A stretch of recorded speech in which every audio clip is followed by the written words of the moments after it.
وتتعاطف العرض مع عم سيد وتنقذ مرماه من هدف مؤكد محقق. هو فين المؤكد ده؟ انت بتلاعب سوسن ولا ايه؟ ده سوسن هي اللي هتلعب بينا كلنا دلوقتي يا عم سيد. افتح التلفزيون وشوف.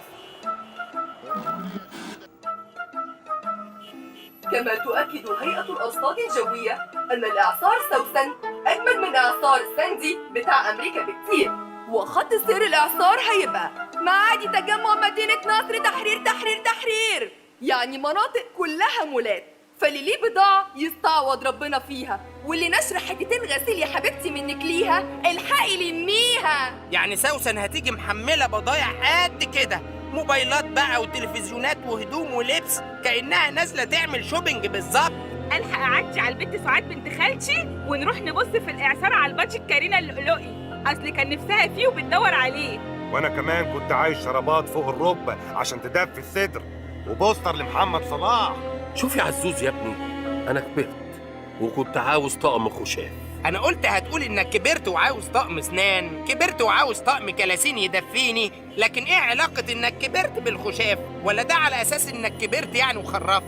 لا يا عزوز، يعني هو ايه علاقة الاعصار بالشوبينج اصلا؟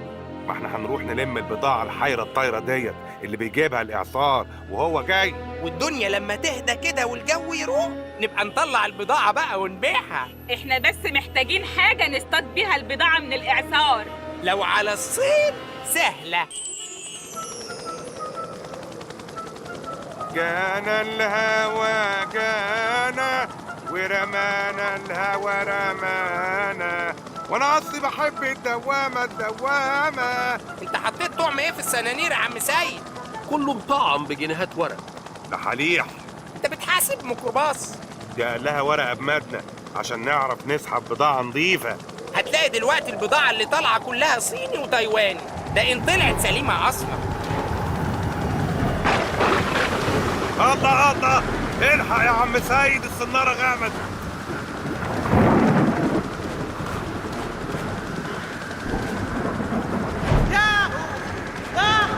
هيصة اتشفط يا عزوز. جدع يا بنتي يا سوسن. اوعى بقى اوعى.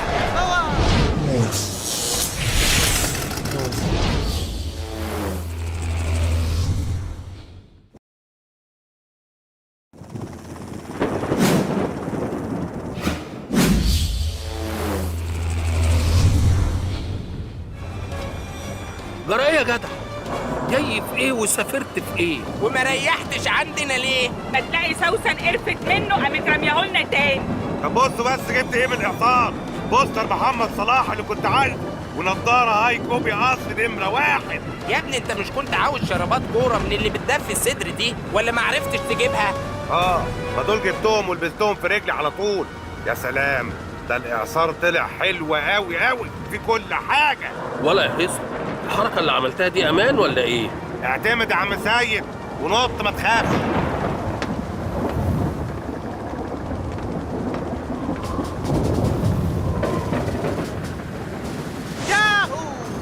ما تيجي يا عزوز ناخد لنا لفة في الاعصار. انت داخل سوق التلاتة يا عم سيد ولا ايه؟ ده اعصار يا جماعة، يعني كارثة طبيعية مش تهريج. سوق التلات بقى، سوق الجمعة، سوق الكارثة الطبيعية، اهي كلها اسامي ما تعرف بارد من حامي. بالاذن انا. خدني معاك يا عم سيد. مش هتيجي يا عزوز؟ لا روح انت يا نعناع، انا عندي شوية حسابات كده هقفلها واحصلك على طول. طيب كنتكم بعافية. الحريمي في الاعصار فوق يا نعناع، تحت رجالي واطفالي بس. طب يلا بقى يا عزوز، ولا هتفضل كده لحد ما الاعصار يتشطب؟ ما هو انا ما ينفعش اسيب الطيارة لوحدها يا هيصة. والطيار الآلي شغال، وبعدين مش انت اللي قلت نطلع بمصلحة من الاعصار ونجيب بضاعة ونبيعها؟ انا قلت نجيب بضاعة مش ننط نجيب بضاعة. بشوقك وبراحتك. سلام.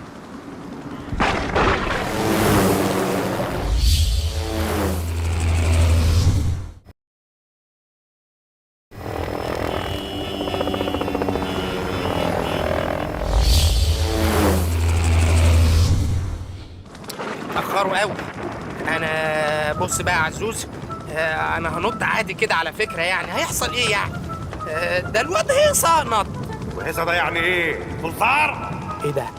ايه ده؟ لا انا اكيد بيتهيألي. يا عم سيد، انت سامعني يا عم سيد؟ استنى يا عزوز لما اطلع من البروفا، بقيس بس بنطلون ترنك وهبقى معاك حالا. هو في بروفا في الاعصار كمان؟ شوف ده كده يجي مقاسك. حلو ده، مفيش حاجه بقى منه رجال يا عم سيد.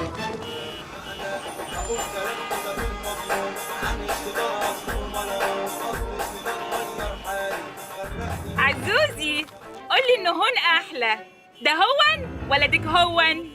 يعني انا لو قلتلك ان ده هون احلى من ديكاهون هترجعي ديكاهون يعني؟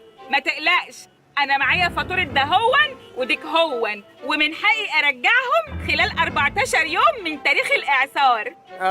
والاعصار بقى هيفضل فاتح ومستنيكي. انت ناسي يا بنتي اننا داخلين على ويك اند واجازات واعياد؟ مش مشكلة خالص، اللي يجوا ضيقين عليا هوزعهم على بنات خالتي، بس يا رب بقى الكونتينر اللي جبته يكفيهم. انت خالتك دي مخلفه بنات بالكونتينر هي كمان؟ أمال إيه؟ أصل جوزها صيني وشغال في المينا. وسع وسع وسع.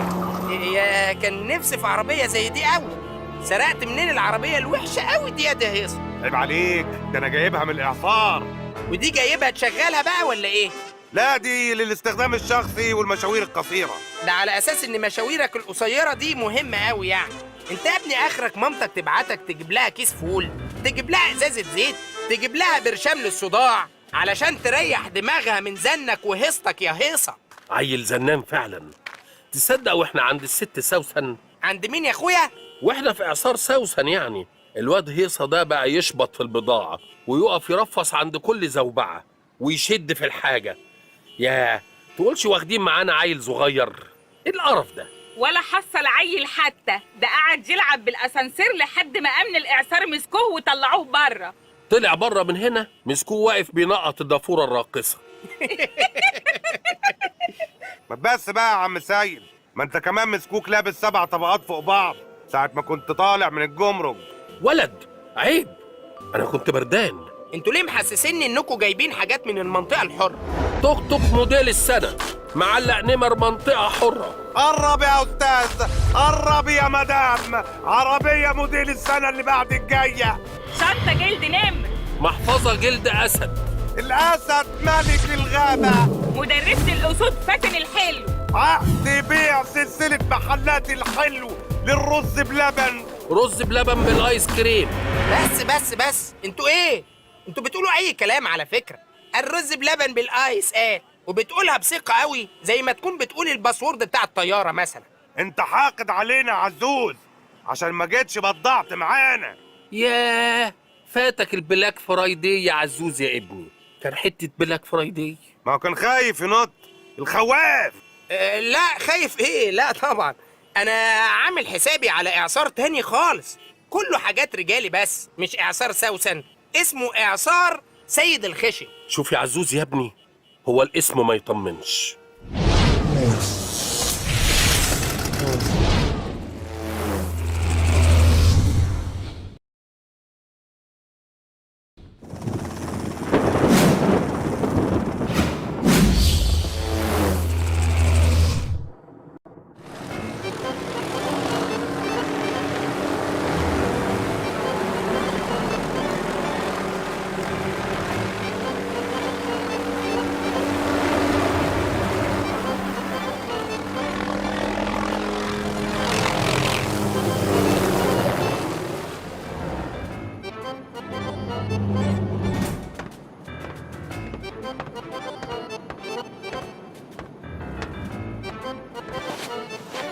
انت متأكد انهم قالوا الاعصار هيعدي من هنا؟ عيب عليك يا عم سيد، مش انا اللي دلتكم على الاعصار الاولاني؟ بس الاعصار ده جاي في صحراء، يعني لا هيعدي على مولات ولا يحزنون. يا ابني اعصار سيد مش سوسن. اهو الاعصار جاي هناك اهو. ادخل انت يا عزوز بقى، انا مش عايز ادخل الاعصار ده. خلاص روح انت يا زميلي واحنا هنستناك هنا. استنوا وشوفوا عزوز هيرجع لكم بايه.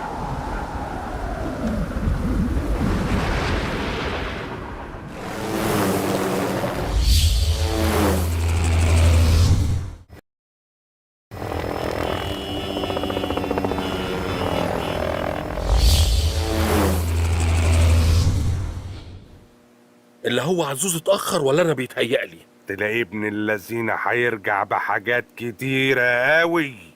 غل ابن الذين. أهو جه أهو. حمد لله على السلامة يا عزوز. إيه؟ أنت جايب معاك ما خف حمله وغلى ثمنه ولا إيه؟ اعصار سيد الخشن طلع خشن قوي يا عم سيد. لا لا لا لا، الاعصار طلع كله صبار وتين شوكي. الحقني بالملقاط يا هيصة. أبو حلاوة يا تي.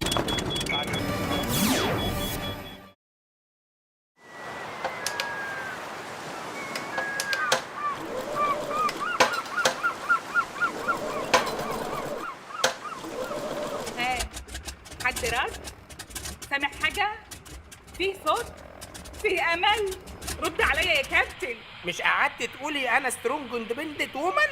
دلوقتي بقى قلبت على فيلينج لوست، وافتح معي حوار فربما لست بخير. اهمادي بقى، خلينا نشوف الزفت الورطه اللي احنا فيها دي. فيلينج هارت بروكن ووشي بيعيط. لا، وفري الوش اللي بيعيط لايفنت الغرق، وما تنسيش بقى تعملي تشيك ان ورا البراميل.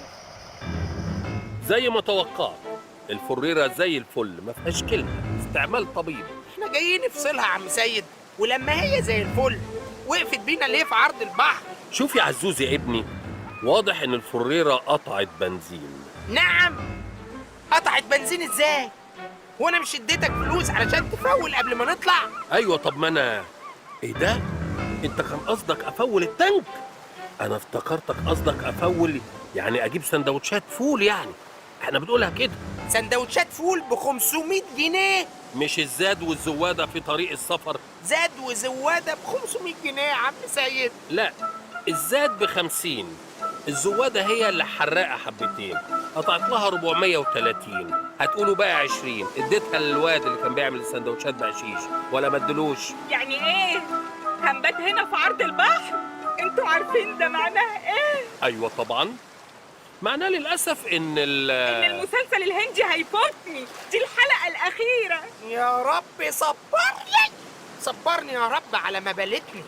واحد جاب ب 500 جنيه سندوتشات فول بدل ما يفول التانك، والتانية خايفة نغرق للمسلسل الهندي يفوتها، والتالت مسقع وعامل فيها سايح إيطالي وقاعد يصطاد وسط ده كله. يا كابتن عبدوس، الزياط ده مفيش اسهل منه، بس الحقيقة إن بينما أنت تلهو أنا قاعد هنا أصنع المجد. وصنعته ولا لسه؟ هصنعه، بس أول ما اصطاده لما السنارة تغمز هصنع لكم مشوي ومقلي وكل اللي نفسكم فيه. أنا نفسي في نص جمبري مقلي راس وديل. يا لهوي، عناية يا نعنوعة، ده أنا طول عمري نفسي إنك تطلبي مني أي حاجة. الله، اللهم صل على النبي، على وشك أهو يا وش الخير، السنارة بتغمز أهي. ايه ده؟ فانوس رمضان.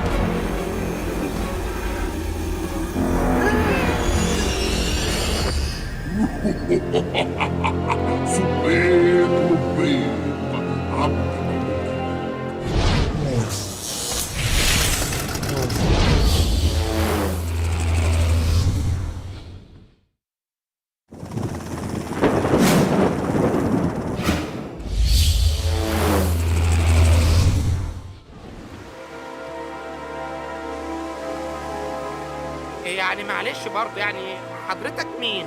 يا جماعة الغباوة دي، ما أنا بقالي ساعتين بقوله بعيد. المفروض تكون استنتجت، يعني طالع لك من الفانوس. هبقى إيه؟ عفريت الفانوس يا باشا. يا باشا، وإيه بقى صبيت لبيت دي؟ هي مش كانت زمان شبيك لبيك؟ قال لا، مش طالع لك من البحر يا باشا، مالك؟ واسم الكريم ايه لا مؤاخذة؟ هو انتوا ليه محدود الذكاء كده؟ عفريت يا باشا، هيكون اسمي ايه يعني؟ واضحة، خدامك هيثم، أمره كل واحد له أمنية واحدة بس. ما تخلص يا اخويا، احنا هنقضيها ضحك في الورطة المنيلة اللي احنا فيها دي.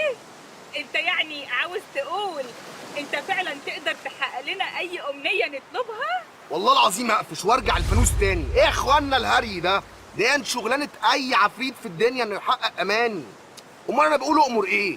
جاي ياخد الاوردر مثلا، انجازوا بقى. يعني حضرتك اي حاجه بدون نرفزه والنبي. طب السلام عليكم. استنى بس يا عم، لا الكلام اخده عطا يا عم هيثم، والموقف برضه يعني غريب وملخبطنا، اعذرنا معلش يا ابو هيثم. ما غريب الا الشيطان يا اسطى، مالك؟ ده موقف كليشيهي اتهرس في 50 فيلم قبل كده. عارفين هتطلبوا ايه ولا اجيب لكم منيو؟ ها هتطلبوا ولا ايه؟ هطلب ايه اللي هطلب؟ ده احنا وقعنا من السما وانت استلقيتنا. لا يا برنس ما تقولش كده، العفو احنا اخوات اؤمر. الامر لله. بص بقى، انت شكلك ابن حلال، طلعت لنا في لحظه خطيره جدا. شوف يا سيدي، دلوقتي الوضع زي ما انت شايف كده صعب جدا، تايهين في البحر والفريره عطلانه ومش عارفين بقى يا عالم حد هينقذنا ولا ينجدنا ولا ايه. وانا علشان ما نموتش من الجوع هنا كنت بحاول اصطاد اي حاجه من البحر عشان ناكلها، وما اصطادتش حاجه والطعم خلص خلاص. حبيبي انا عفريت الفانوس مش ريام سعيد، اطلب اللي انت عايزه من غير جو الصعبانيات ده. قول عايز ايه وش؟ موقف زي اللي احنا فيه ده هكون عايز ايه بالعقل كده؟ طعم طبعا، وطعم كتير، وايس بوكس اخزن فيه السمك عشان ما يبص. بيت وبيت.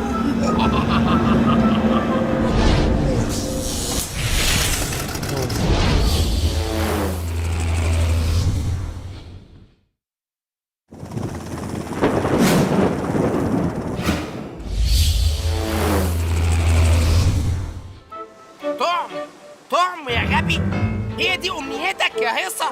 وانت ما صدقت انت كمان؟ ما تتقل يا اخويا شويه، ما ناخد وندي مع بعض. ما انا برضك استغربت الصراحه، بس قلت ادي هيثم انت مالك. عفريت قرعن ومتسرع صحيح.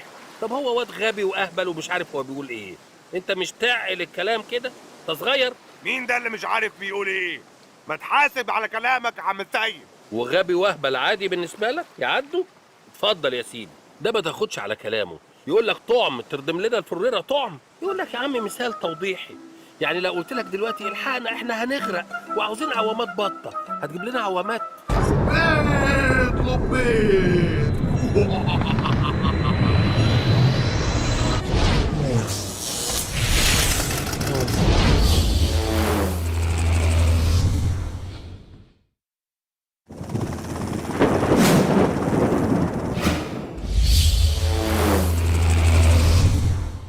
بقى انت كده تستهبل بقى يا هيثم، لا انت بتهزر صح؟ لا اله الا الله، هو مش الحاج قال عاوزين عوامات بطه؟ مالك يا اخويا متعفرت كده ليه؟ هو لحق يبلع ريقه؟ انت متصربع على ايه؟ ده الجدع يعني كان بيضرب لك مثال توضيحي. والله بقى انا راجل دغري، وامور اللف والدوران دي انا ما افهمهاش. متصربع؟ هو اللي ينجز شغله بدري ويحقق التارجت يبقى كخه؟ لا بس شوية تمييز بردك، ناس في عرض البحر وفاقدين الأمل في العودة، والليل بيليل عليهم والوقت بيجري. ها انجزي ياما، ما كل الهري ده نفس المعنى. الوقت بيجري، الليل بيليل، الشمس بتغرب. ها طلبك ايه؟ أشوف الحلقة الأخيرة من المسلسل الهندي. صبيت لبيت. لا استنى بس.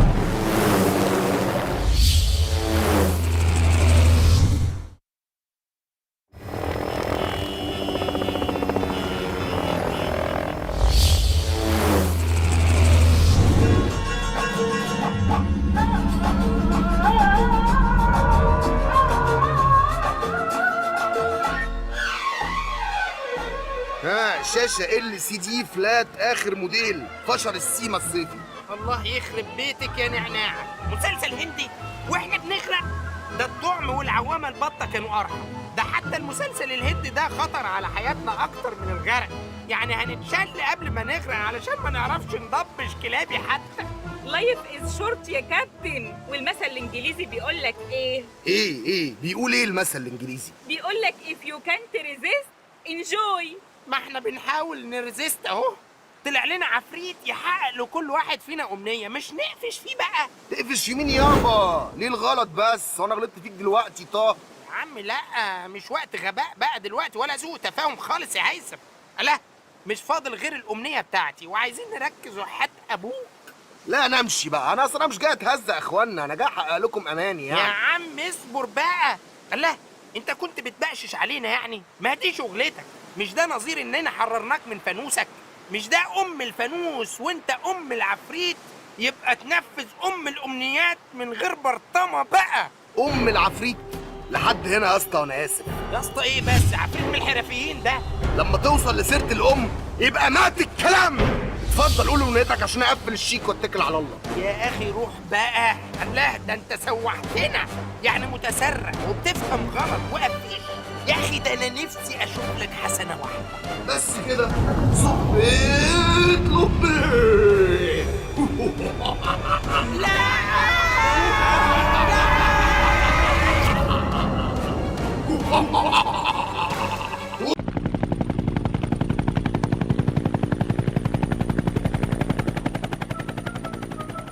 سرحان في ايه يا عم سيد؟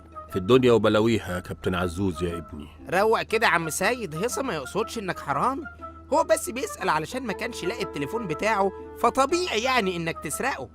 قصدي انك تكون اتخيلت بيه. لا عادي، سهلة ومش مستاهلة. انت عارف اللي يقعد يتأمل في البحر ده والسماء ويفكر في ما وراء الطبيعة هيوصل لرسائل كتير مش واخد باله منها. ده حقيقي. لا لا لا، ايه العمق ده يا عم سيد؟ وايه الحكم دي؟ قاعد مع سيد بوخارست يا جماعة. يعني بص مثلا، السما بعتلنا رسالة إن الجو النهاردة حر، اعملوا حسابكم.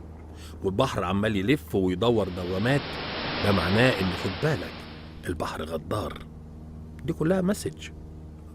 بتقول ايه؟ ياه، ازاي الكلام ده؟ بتعمل إيه يا عزوز يا ابني؟ بوشوش الودع. وقال لك إيه بقى يا فالح؟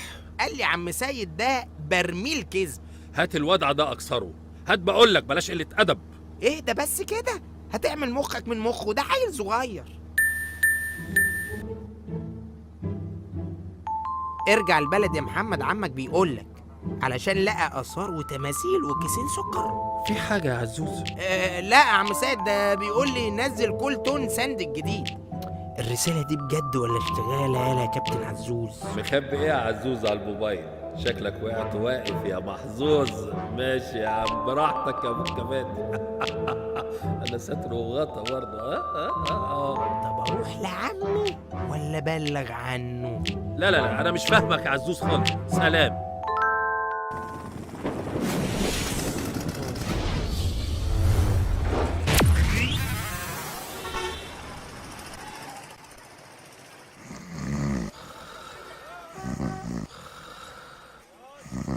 دي ورقة يا حضرة الضابط فيها كل حاجة حصلت في الفترة الأخيرة، عدد السمك في البحر وأنواعه، أسعار سندوتشات الشاورما كايزر والكبير، أجر عبد الله السعيد، أجرة عربيات بولاق لواء وعدد الكراسي، حقيقة المنيون اللي لابس أصفر ومين اللي مشغلهم وملبسهم كده.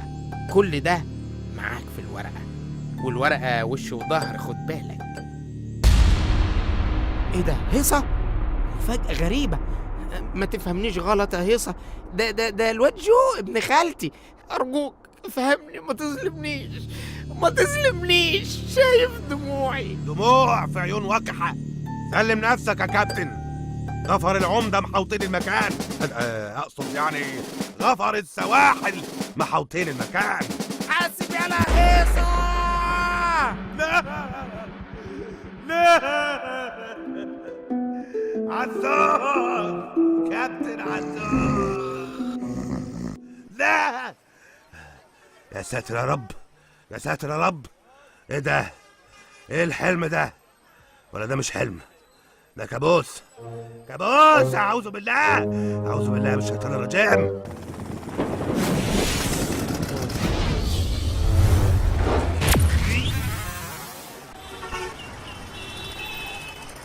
الو، سلام عليكم. انا مين؟ انا محمد يا عمي، محمد مش الكابتن عزوز. انا محمد، انت عامل ايه؟ محمد يالا يا عمي اللي بعتله رساله انك لقيت الحاجه. محمد ابن اخوك، انت اللي كاتب كده.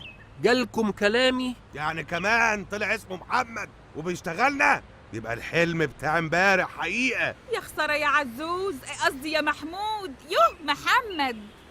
يعني الرساله جت بالغلط.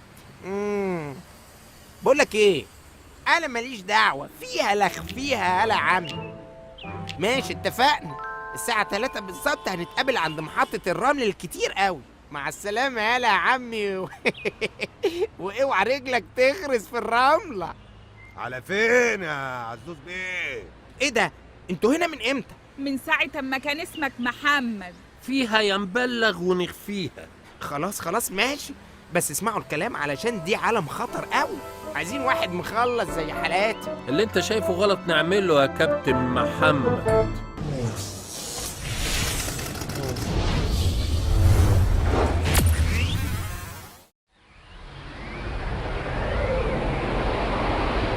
لا حد عدى ولا مرة هدى وشاف عينيها إلا وقال قالوا عم بهية ظلموا البنية. ظلموا البنية. مظبوط. يلا بينا يا معلمين. يلا ايه، هنخاف يعني منك ولا يكونش هنخاف من الرملة يعني؟ ايوه يا عزوز ايوه. افتح عليهم شوارع وحواري بالسلام.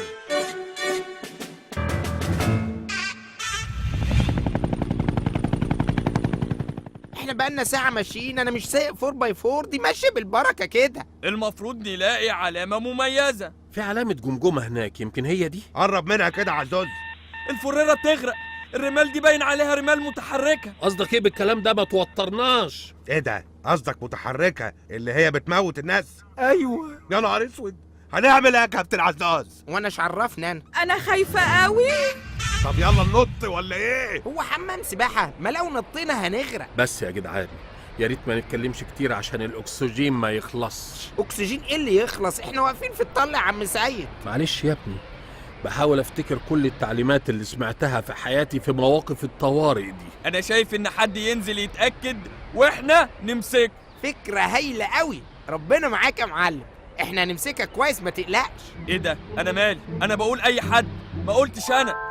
اتكل على الله يا هيصة، انت شاب تافه ولسه العمر قدامك، انما انا ما عنديش وقت خلاص اجرب حاجات جديدة. هو ايه اصله ده؟ يعني عيش عيشة فل يا ننط احنا الكل. طب اسمعوا بقى، احنا كلنا كده نمسك ايد بعض وننط ونقاوم لحد ما نعدي الرملة دي ان شاء الله. يلا بقى امسكوا كويس. خليك انت هنا يا نعناع جنب الفريرة. ليه يا اخويا؟ هي كانت من بقية اهلي هتموتني عشان المرجحة دي؟ مرجحة دي لحم كتافك من خيرها يا قليلة الأصل. يلا يا جماعة بقى، 1 2 3.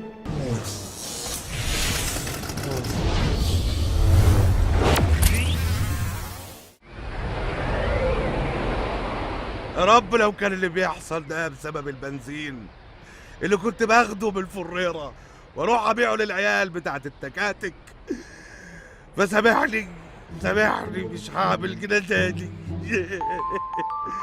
هبيعه للعيال بتاعت الموتوسيكلات بس. انت بقى اللي كنت بتعمل كده، وانا اقول لك احنا بنفول 9 مرات في اليوم يا دي هيصة، تقوم قايل لي ما هو موتور الطيارة بيحرق بنزين جامد قوي يا كابتنة. الله يسامحك يا هيصة. لا يا هيصة يا ابني، اللي احنا فيه ده مش بسبب البنزين اللي انت كنت بتسرقه، ده بسبب ان انا كنت باخد الفريرة بالليل من وراكم واشغلها دق امبابة. ده انا كنت بعمل فلوس. وانا اقول الخدوش اللي بلاقيها كل يوم دي والمرايات اللي بتتكسر اتاريها بسببك انت. الله يسامحك يا دي هيصة. وانا مالي طيب؟ ما انت اللي فتحت الباب للشيطان. انا كمان حلمت بيك انك جاسوس لاسرائيل وصدقت الحلم. سامحني يا عزوز اخويا. ادعي عليك بايه اكتر من اللي احنا فيه ده؟ ما تظلموش يا عزوز، انا السبب. انا كنت باخد زيت الطيارة اعمل به الاكل اللي ببيعه، والناس كان بيجي لها حموة على صدرها، فكانوا يرجعوا لي تاني يا اخويا يشتروا مني حاجة ساقعة. الله يخرب بيتك يا عم سعيد. قصدك هيصة؟ لا يا جدعان، انتوا مالكوش ذنب في حاجة، انتوا هنا بسببنا. احنا كنا بنشتغلكم وحاولنا نستغلكم عشان نطلع الكنز، وبعدها نسرق منكم الفريرة ونطير بيها. يا ريت تسامحونا، احنا اول واخر مرة نعمل الموضوع ده. احنا اصلا كلية زراعة قسم فاكهة. لا يا جدعان، كل ده كان بسببي انا. ايوه، انا كنت باخد من كل شغلانه فلوس كتير قوي وما بدكمش منها حاجه خالص، عشان كده ربنا بيعاقبني.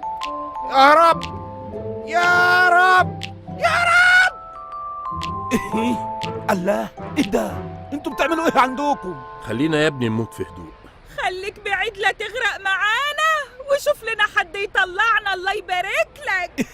الله، يطلع لك منين يا خالتي؟ خالتك في عينك. كلم الشرطة، قول لهم كابتن مقاتل عزوز بيغرق وتعالوا انقذوه. ده أنا هكلم الشرطة تقبض عليكم، ده إهدار ملعب. ايوه صح فعلا.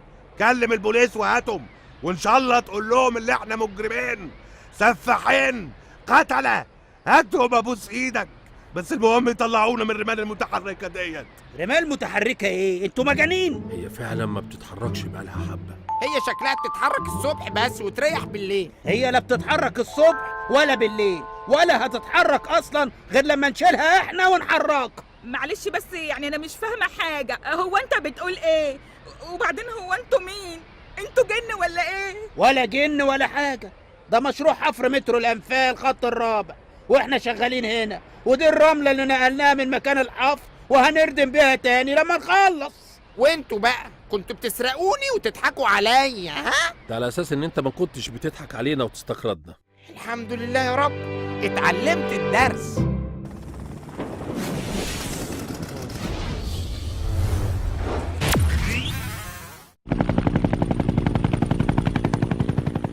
انا غلطت لما فكرت اخد حاجة مش بتاعتي، بس برضو ربنا بينكم على حقيقتكم. كنت فاكركم بتحبوني، انا مش عايز اعرفكم تاني. بس احنا بنحبك يا كابتن عزوز. بس انا زعلان. صالحك بقى وسامحنا. سامحنا. زعلان بقول لكم، انا زعلان اهو، زعلان اهو، زعلان زعلان زعلان زعلان زعلان والله. انت يا بغبغان يا ابو نص لسان، انت يا شيكو. ايه يا عم عزوز؟ بتزعق ليه وعايز ايه يا عم عزوز دي؟ هو انا ببيع حاجه ساقعه على الطياره؟ انا كابتن يا ابني، ولا مش شايف الطاقيه؟ أنا آسف يا كابتن عزوز. خلاص اسكت، روح بقى اندهل الاسطوات علشان عندنا طلعه. الأسطوات وطلعة، وزعلت لما قلت لك يا عم. بتقول حاجه؟ يا عم اقعد، قصدي يا كابتن اقعد.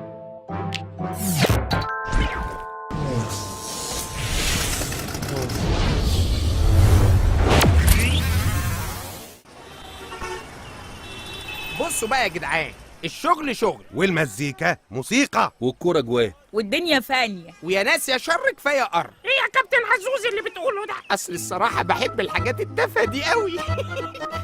خلونا بقى في الشغل بقى، هلا هلا على الجد، وهلا هلا على الضحك. وهلا هلا على الاكشن. وهلا هلا يا عبد الله. على فكره بقى انا عندي حاجه اقولها في الهلا هلا، بس خلينا بقى في الشغل. احنا داخلين يا رجاله التاريخ، الفريرة بتاعتنا هتنافس شركات الطيران العالمية، والشهرة هتجيلنا، ومش هنلاحق على الشغل والخير جاي. شوف يا عزوز يا ابني، انت قلقتني. قلقتك ايه؟ بقولك الخير جاي. انا كنت باعت السي في بتاع الفريرة في صفحة شركة خدمة نقل رجال الأعمال المهمين جدا في القاهرة والجيزة والشرقية. صفحة شركة خدمة، طالما ال3 كلمات دول جم ورا بعض يبقى أكيد الموضوع كبير قوي. يا سلام، هو ده بقى دليلك ان الموضوع كبير؟ طب انا ممكن اقول لك قميص نفيسه نشف. لا لسه ما نشفش. ناشف؟ لسه شايلاه من على الحبل يا عم سيد. اقسم بالله انا غلطان اني بعملكم كطقم طيران، انما انتم طقم حلل. الخلاصه، في شركه تعاقدت معايا على نقل رجال الاعمال، وبكره ان شاء الله في رجل اعمال مهم جدا هيركب معانا وهنوديه مطرح ما هو عايز. يلا بقى يا هيصه طوق الطياره، وانت يا عم سيد شيك على تيل الفرامل، وانت يا نعناع هاتي مشاريب نظيفه، هوت شوكليت وجنزبيل بالقرفه. هو رجل الاعمال ده هيشرب جنزبيل بالقرفه؟ لا ده ليا انا، علشان ببرد فوق وانا سايق الفريره.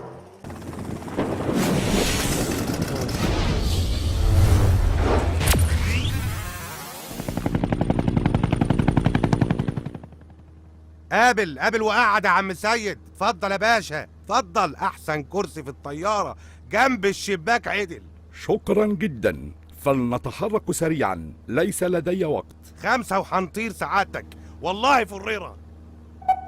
ماذا تفعل أيها الغبي؟ انا اسف جدا سيدي الدكتور المهم، بس الواد هيصة ساعات بيشيل جنيهات فضة بتأثر على أمن ومتانة الطيارة. رقيتك واسترقيتك من عين كل اللي شافك وما صلاش على النبي. ربنا يجعلك في كل خطوة سلامة وينجيك من كل شر يا مستر جون يا رجل الأعمال يا ابني. هي مامتك اسمها ايه؟ عفوا، خطر، دنجروس.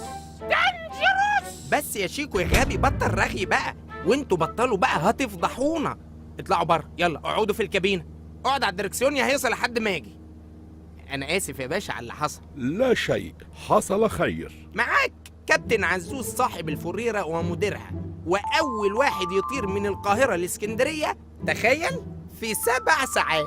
أهلا بك. أنا شفت سعادتك فين قبل كده؟ لا أظن، فهذه زيارتي الأولى لبلدكم. إن شاء الله مش هتبقى آخر مرة. الباشا بقى منين؟ أنا من إحدى دول العالم. أحسن ناس طبعا. أنا كنت طالب بس من حضرتك خدمة. الواد شاكر ابن خالتي سامية دبلوم صنايع تكييف وتبريد ومش لاقي شغل. لو في حد يعني حضرتك تعرفه في إحدى دول العالم دي عايز صنايعي بريمو قولي، ويبقى كتر ألف خيرك. لحسن أبوه الله يرحمه طلع معاش وأخته على وش جواز أرجوك أن تذهب للكابينة، فأنا في عجلة من أمري. حضرتك ممثل تركي دوبلاج صح؟ أصل أنا حاسس إني شفتك في حتة قبل كده.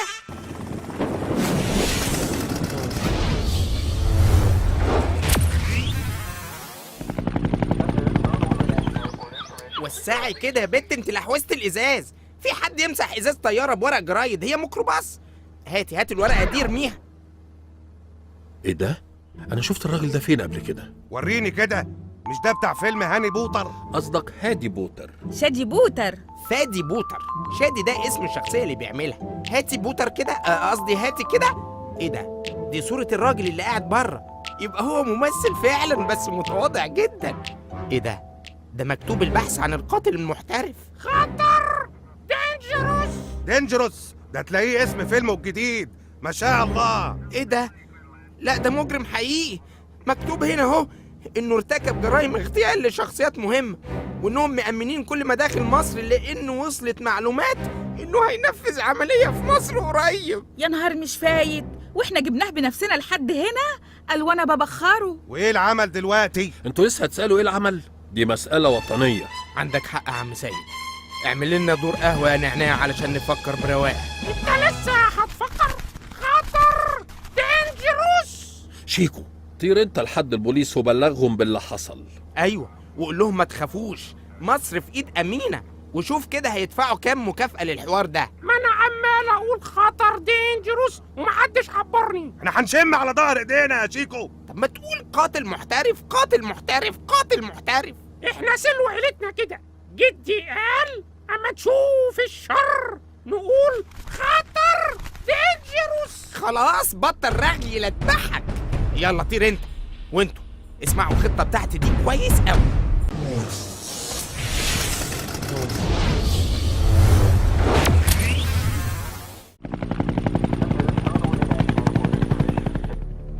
تمام يا رجالة، فهمتوا هنعمل ايه؟ تمام ايه؟ انت ما قلتش حاجة. انت بقالك ساعة رافع ايدك وبتدعي وما قلتش كلمتين على بعض من الخط. ما ان شاء الله ربنا هيستجيب الدعاء ويخلصنا منه. احنا لسه هنفكر يا جماعة. الكترة تغلب الشجاعة، والشطرة تغزل برجل حمار. الرجولة ملهاش قطع غيار. يلا بقى، احنا هنفضل نقول امثال والراجل بره. استنوا طيب يا جماعة، بعد نعناع اصلها ما قالتش.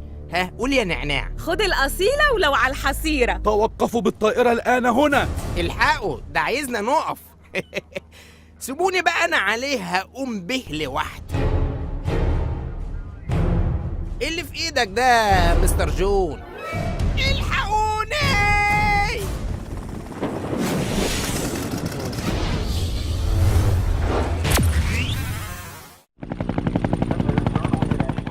إنكم تعبثون مع الشخص الخطأ.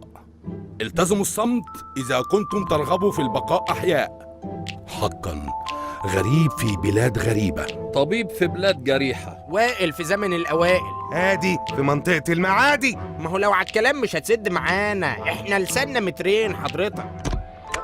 استهدى بالله يا مستر جون يا اخويا، ده احنا غلابة والنبي، واوعدك محدش هيبلغ، انا بحلف لك. انت بتحلفي كذب على فكرة، ما البغبغان راح يبلغ. أوه، ماذا تحملين في يدك؟ ده انا كنت بعمل لك كوباية شاي سخنة يعني عشان يعني تركز كده هون وانت بتقتل. نو، لا، انت عايزة تسخني المعلقة وتلسعني بيها زي ماما ما كانت بتعمل فيا وانا صغير.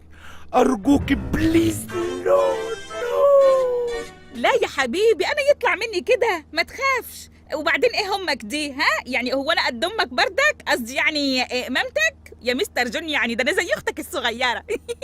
لا دي بتضحك عليك وهتسخن المعلقه وتلسعك بيها على ايدك وتخليك تعيط. دي كمان هتلسعك في حتة تانية انت عارفها. اخشع اخشع ياد، لن لسوعوك بالمعلقة. I am very very sorry ماما، مش أنا اللي كسرت الإزاز بتاع النيش بالكورة يا ماما. نو مش أنا يا ماما.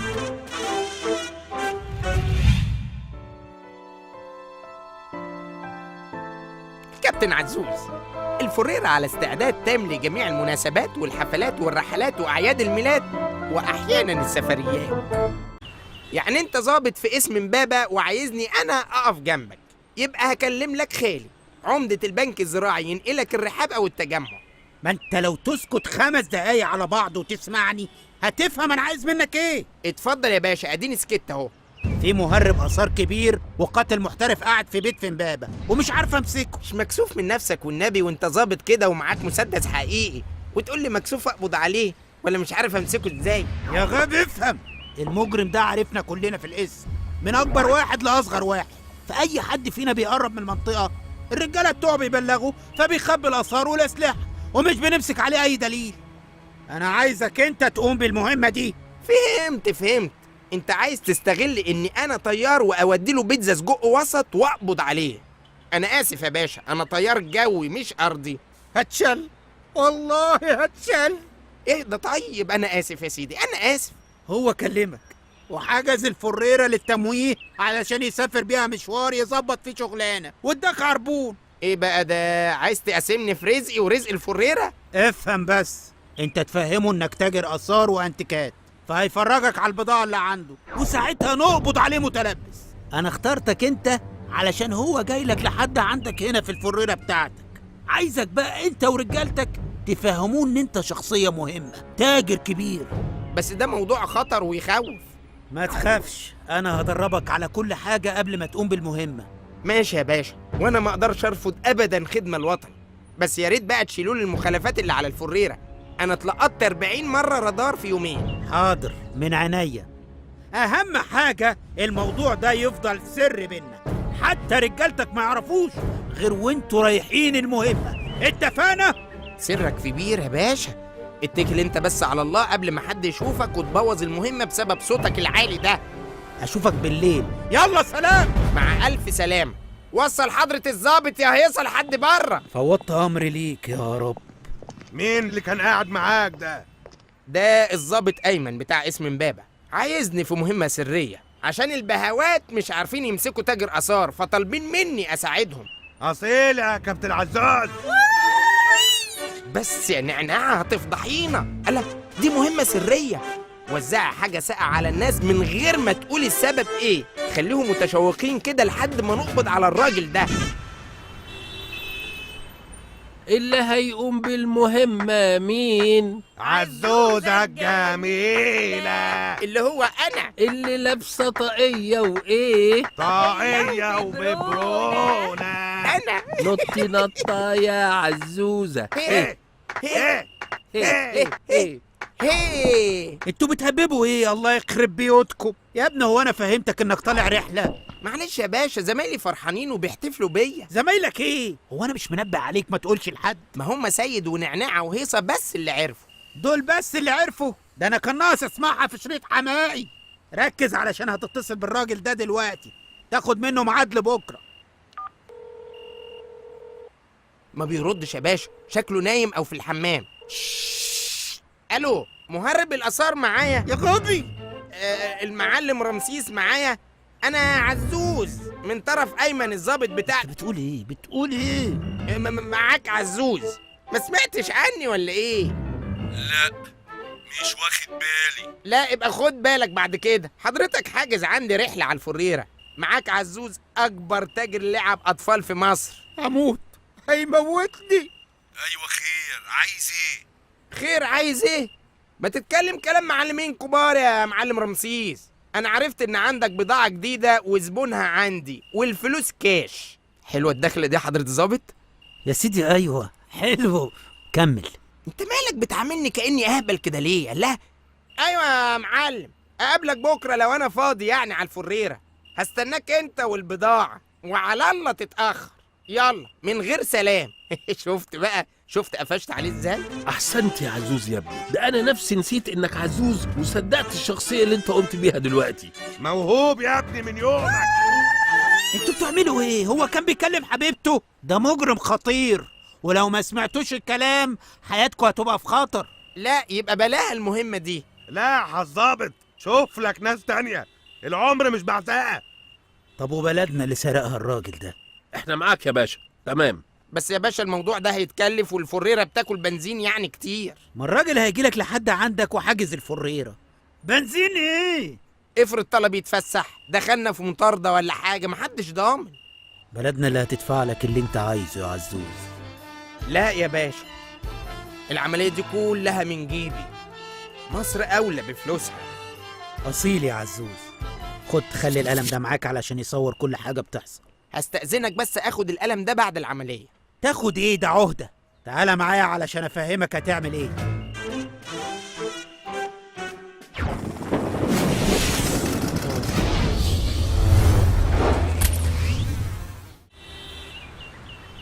هو اتأخر كده ليه؟